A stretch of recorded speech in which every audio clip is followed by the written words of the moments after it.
I found out on a Tuesday afternoon in March, not because he told me, he never would have told me, but because his phone was on the kitchen counter while he was in the shower and a message arrived from a woman whose name I did not recognize. I held that phone for approximately 4 seconds. 4 seconds was all it took to understand that my marriage was already over, had been over for a long time, and that the man who sat across from me at dinner every evening and asked how my day was had been living somewhere else entirely, in some other version of his life, for longer than I was prepared to count. I set the phone back down exactly as I had found it. I went to the living room where my youngest, Mia, was watching something on the television with the volume too high the way she always did, and I sat down beside her, and I held her small hand in both of mine, and I breathed. Let me take you back to the beginning, because what happened after that Tuesday is a story about 5 children and 3 years of the hardest work I have ever done, and about a man I had not yet met who would one day look at all of it, all of us, and say yes without being asked twice. My name is Rachel Avery, and I was 23 years old when I married Dennis, 24 when I had our first child, and 34 when I found out on a Tuesday afternoon that the 11 years between those 2 points had contained things I had not known about. We had 5 children. Lena was 11, thoughtful, and already too perceptive for her age, the kind of child who notices the temperature of a room before the adults in it do. Marcus was 9, energetic and stubborn and funny in ways that caught me off guard regularly. The twins, Kara and Cole, were 7, Kara dramatic and warm, Cole quiet and precise and obsessed with building things.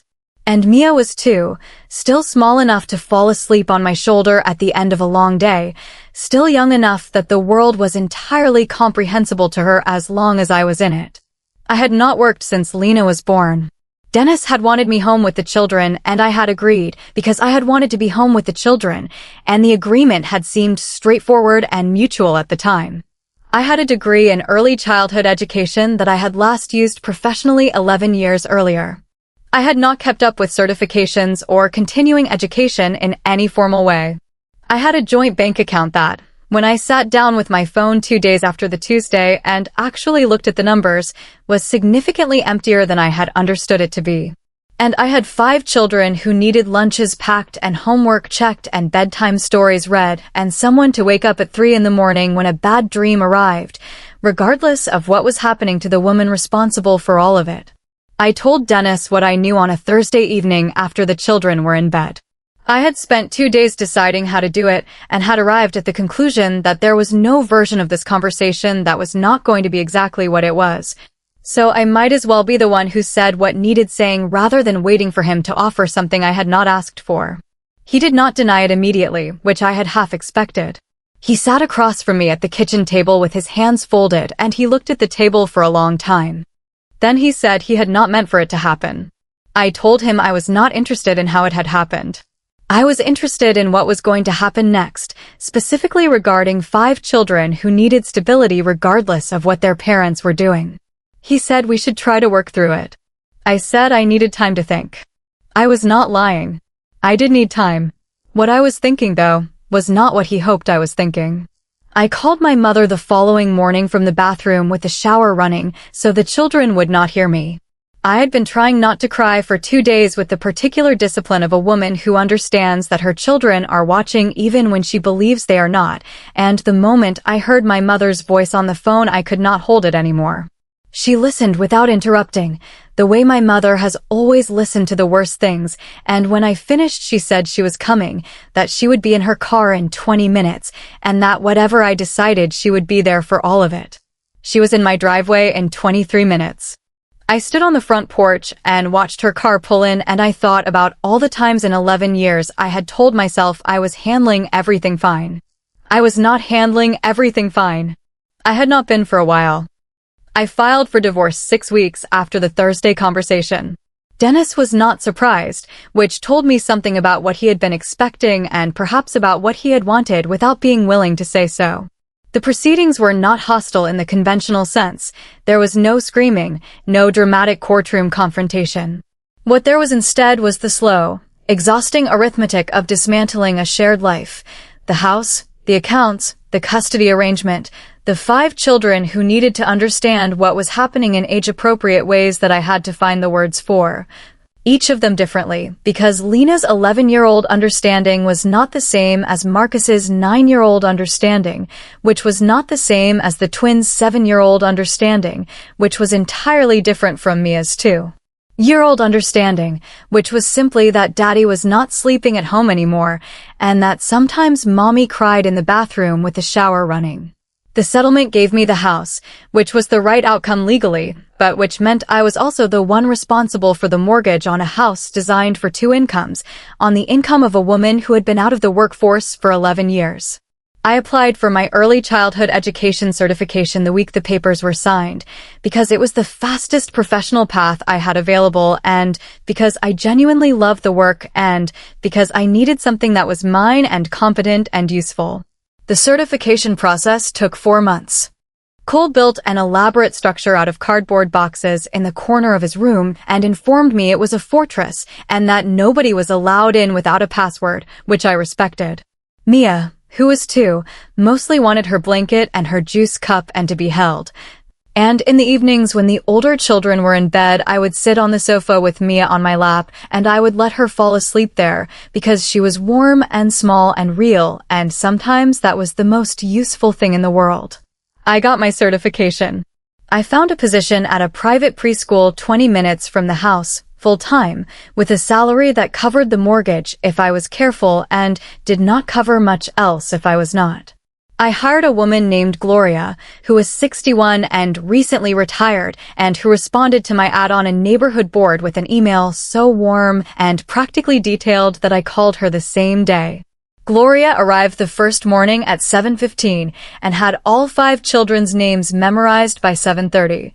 And she treated the entire operation of our household with the calm confidence of someone who had been doing difficult things for a long time and had stopped being impressed by the difficulty. I trusted her almost immediately. After the year I had been through, trusting anyone quickly felt like a risk, and I took it anyway, and she was worth it. The first year after the divorce was the hardest year of my life, which is a sentence I do not use casually because I have had several contenders. It was hard in the grinding, daily, unglamorous way of things that do not have dramatic moments to point to, just the accumulation of 500 small difficult decisions made mostly alone, mostly tired, mostly for the benefit of 5 people who needed me to make them correctly. There were mornings I sat in my car in the preschool parking lot for 5 minutes before going inside because I needed 5 minutes of silence before the day began.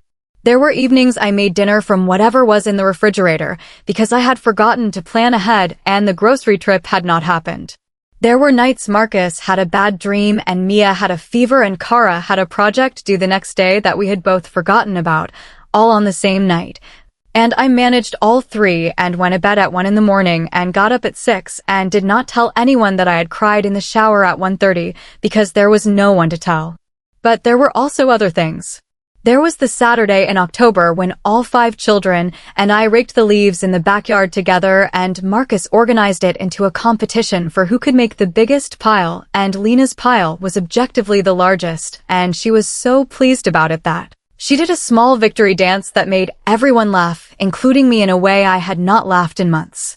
There was the evening Kara performed an entire show she had written and directed herself in the living room, with Cole as a reluctant supporting actor and Mia as the audience and Marcus as the special effects department.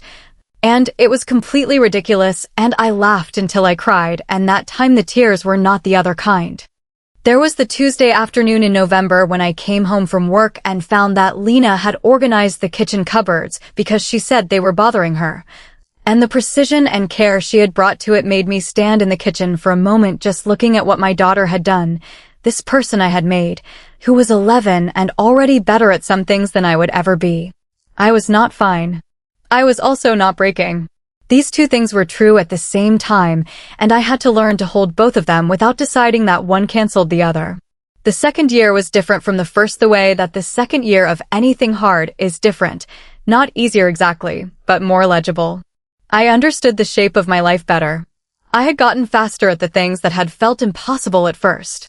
I had built routines that worked and a relationship with Gloria that had become something I valued beyond the practical arrangement it had started as.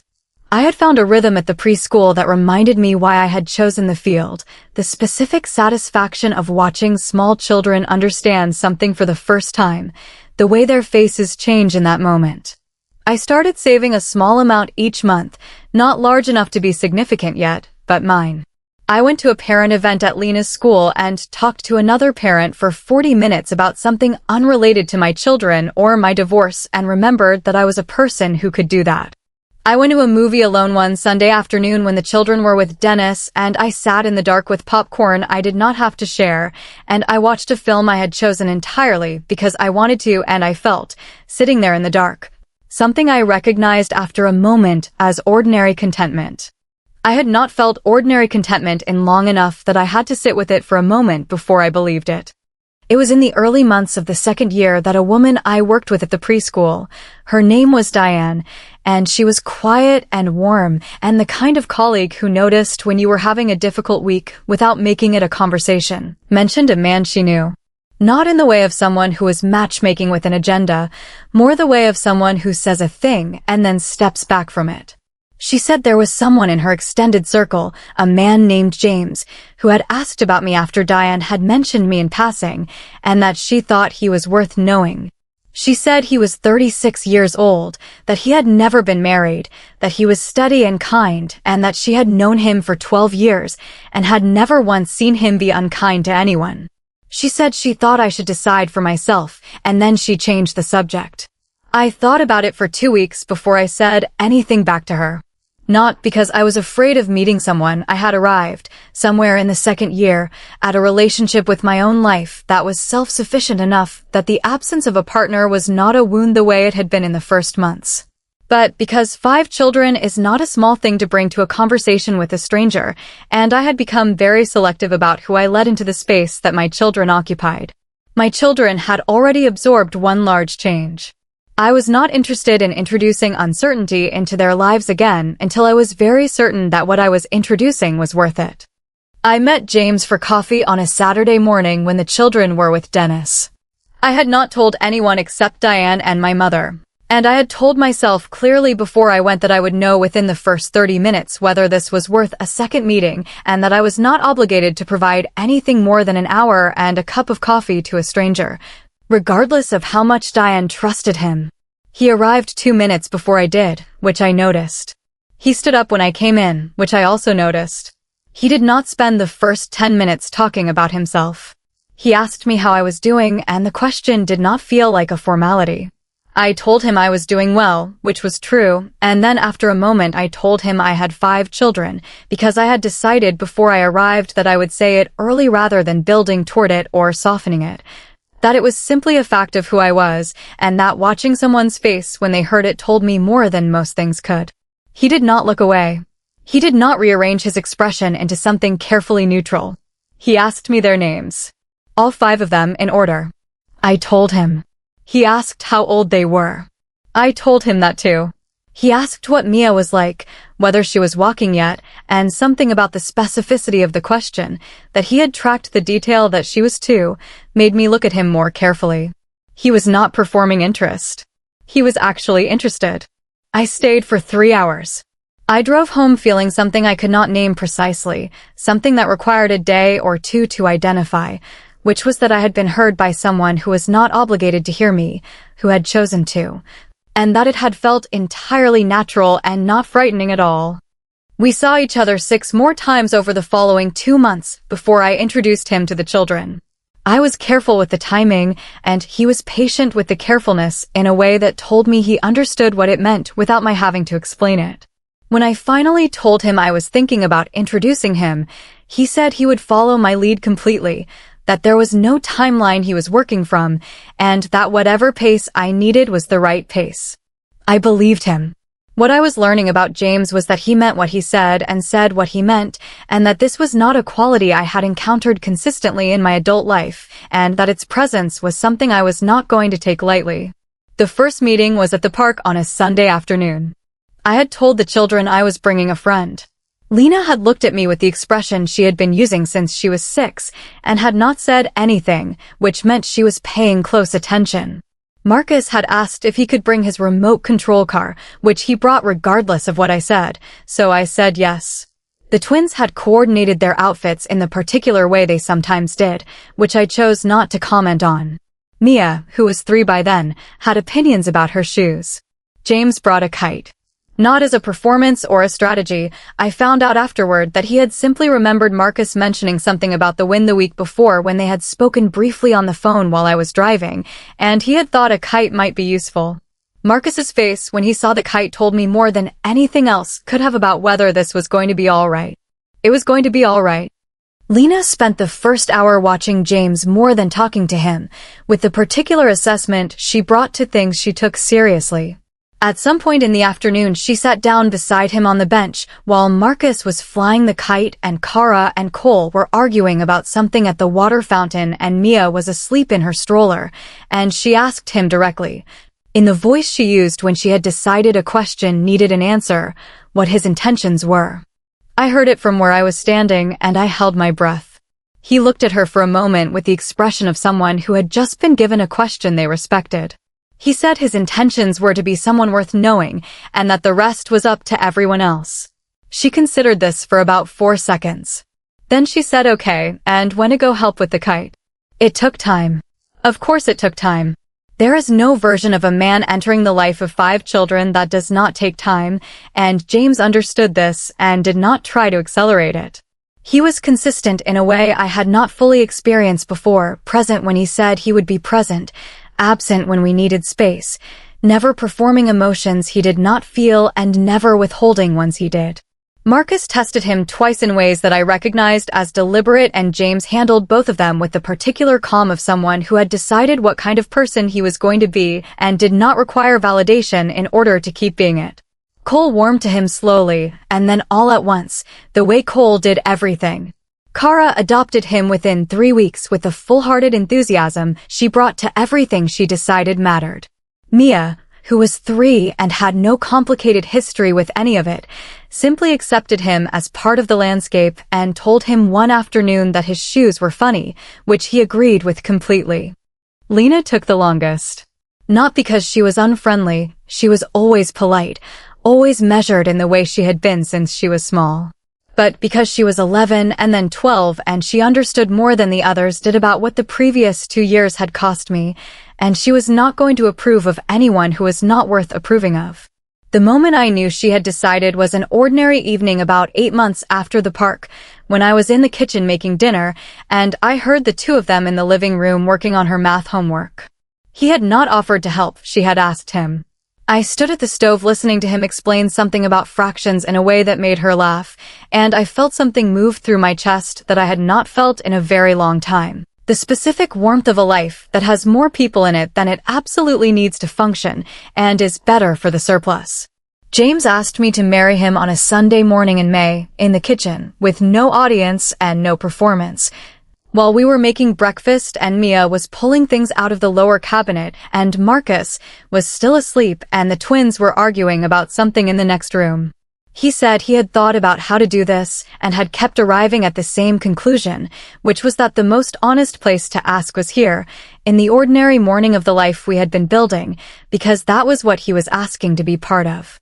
Not the version of the life that was presented for occasions. The actual one with the noise and the logistics and the 5 lunches and the homework and the permission slips and all the rest of it. He said he loved me. He said he had chosen us. All of us. And he wanted to know if we would have him. I said yes. Of course I said yes. But I want to tell you what yes felt like, because it felt nothing like I would have predicted 3 years earlier on a Tuesday afternoon in March when I set a phone back down on a kitchen counter and understood that my life was going to change entirely. It did not feel like rescue. It did not feel like relief. It felt like recognition, the feeling of something slotting into place that you had not known was missing until you felt it arrive. It felt like a man who had chosen, with full knowledge of what he was choosing, to be part of something that was already complete without him, and that would be, with him, something more. We married the following spring in a small outdoor ceremony, with the children standing beside us. Lena stood with me. Marcus stood with James and spent most of the ceremony trying to get Cole to look at something in the grass and failing. Kara cried with the full commitment she brought to every emotion. Cole stood with the precise stillness of a child who has been told to stand still and has decided to take the instructions seriously. Mia, who was 4, walked down the aisle throwing flower petals with a focus and intensity that made everyone laugh, including me. I looked at them, all 5 of them, standing in the afternoon light in the clothes I had pressed that morning. And I thought about the Tuesday in March, and the parking lot, and the shower, and the broken model car, and the leaf piles, and the kite, and the math homework, and all the ordinary, extraordinary moments of the 3 years between that Tuesday and this one. And I understood something I had not fully understood until I was standing there in it. The years I had believed were the worst years of my life had been, also, the years I had become myself. The years I had figured out who I was when there was no one beside me making it easier. The years I had discovered what I was capable of, not in the abstract inspirational sense, but in the specific practical sense of 5 children and a mortgage and a recertification exam and 500 small daily decisions made correctly because they had to be. The years I had learned that starting over is not a thing that happens to you. It is a thing you decide to do every morning in the kitchen before anyone else is awake, when the coffee is brewing and the house is quiet and the day is about to begin. James became their stepfather not in one dramatic moment, but in the accumulated weight of 1,000 ordinary ones. The Tuesday evening, he stayed late to fix the thing in Cole's room that had been making a noise. The Saturday morning, he drove Lena to a school event I could not take her to. The way he learned how Marcus liked his eggs, and how Kara needed 5 more minutes before she could engage with the world in the morning, and how Cole communicated primarily through building things and silence, and how Mia needed to be asked rather than told, or the answer was automatically no. He learned all of it without being asked to. He showed up. Every time. I am 38 years old now.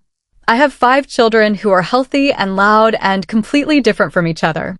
I have a husband who chose all of us, fully and without reservation, who had never been married before and who decided that this particular, specific, complicated, noisy, wonderful life was the one he wanted.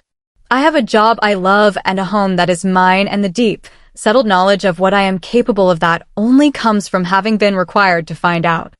I found out on a Tuesday afternoon in March, not because anyone told me, but because the truth arrived in the ordinary way that truths arrive, without warning, without drama, in the middle of something completely unremarkable.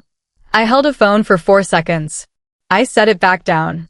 I went to the living room and held my daughter's hand. And then I got up and I built the rest of my life. It is a better one than I had before. I do not say that to be dramatic or to suggest that what happened was secretly a gift or any of the other things people sometimes say when they want to make something painful sound tidy. What happened was painful, and it cost me things I had believed were permanent, and it required 3 years of the most sustained effort I have ever brought to anything.